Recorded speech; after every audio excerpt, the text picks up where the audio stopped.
محترم حضرات، یہ جو قربانی ہم لوگ کرتے ہیں، امت محمدیہ کو قربانی کا تحفہ دیا گیا، کیا یہ قربانی پہلے سے چلی آ رہی ہے؟ اور آخر کار یہ قربانی کیوں ہے؟ اس قربانی سے اللہ کو کیا فائدہ ہے کہ وہ تم سے یہ قربانی لے رہا ہے؟ اللہ آخر کار قربانی کا حکم کیوں دیا؟ کیوں قربانی آپ سے کرا رہا ہے؟ تو حضرات، میں آپ کو بتاؤں، سب سے پہلے تو یہ، ہم کوئی بھی کام کرتے ہیں عبادت کا، چاہے وہ نماز ہو، روزہ ہو، حج ہو، زکوٰۃ ہو، نفل ہو، صدقہ ہو، یا آپ کے قربانی ہو، یہ سب کام ہمارے فائدے کے لیے ہے، اس میں اللہ کا کوئی فائدہ نہیں ہے۔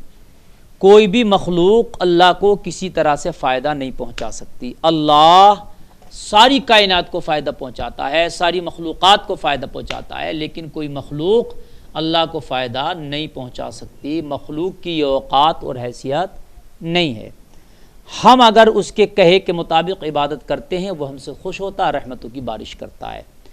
عبادت کرنے کا مقصد یہ کہ جیسے اس نے بتایا اس کے حکم کے مطابق ہم اگر عبادت کرتے ہیں تو اس کے مطیع و فرما بردار بندے کہلاتے ہیں، یعنی اس کے نافرمانی نہ کرنے والے، اس کے حکموں کو نہ ٹھکرانے والے، اس کے مطابق بتائے ہوئے راستے پہ چلنے والے ہم فرما بردار بندے کہلاتے ہیں، اور ہمارا فرما برداروں میں شمار ہو جاتا ہے۔ رہا قربانی کا مسئلہ، تو قربانی کا معاملہ یہ پہلی امتوں پہ بھی رہا۔ پہلی امتوں کی طرف سے بھی قربانیاں پیش کی جاتی تھیں، لیکن ان کا تھوڑا سا طریقہ سامعین الگ تھا۔ وہ اس طریقے پر قربانی کرتے تھے کہ ان کے ہاں قربانی ہوتی تھی اور قربانی کا گوشت کسی پہاڑ پر رکھ دیا جاتا تھا۔ پہاڑ پر رکھنے کے بعد میں پھر وہ انتظار کرتے تھے کہ آسمان سے بجلی آتی تھی اور اس گوشت کو جلا کر ختم کر دیتی تھی، تو یہ ہوتا تھا کہ یہ ہماری قربانی اللہ کی طرف سے قبول ہو گئی۔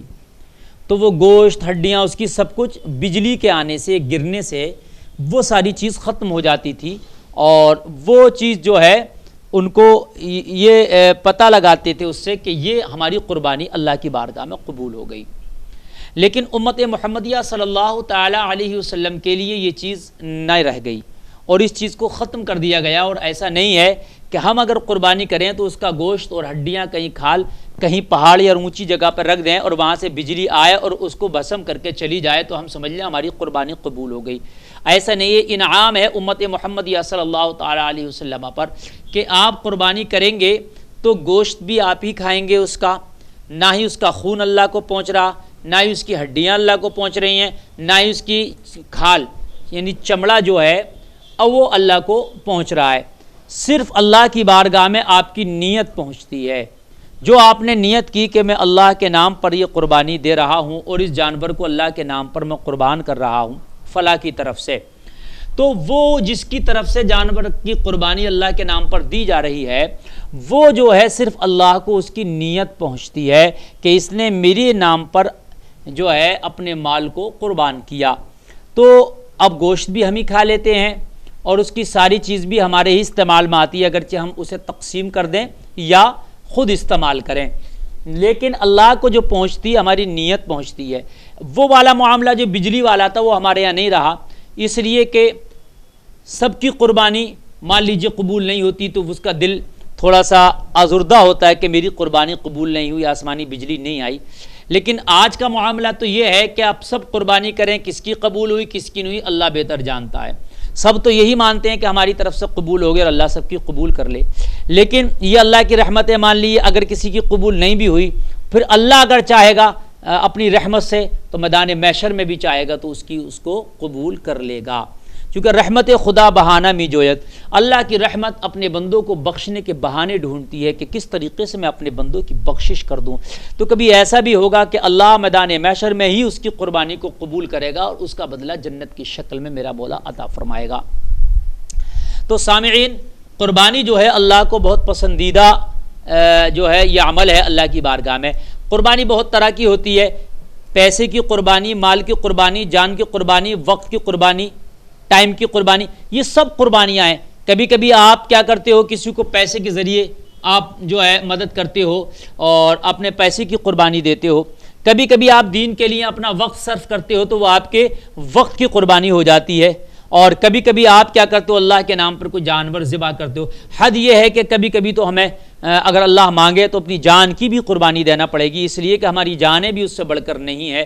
اللہ کا مطیع و فرما بردار بندہ وہی ہے کہ جو اللہ حکم دے اپنے بندے کو اور اس کو بندہ بجا لائے، یہ اس کا مطیع و فرما بردار بندہ ہے۔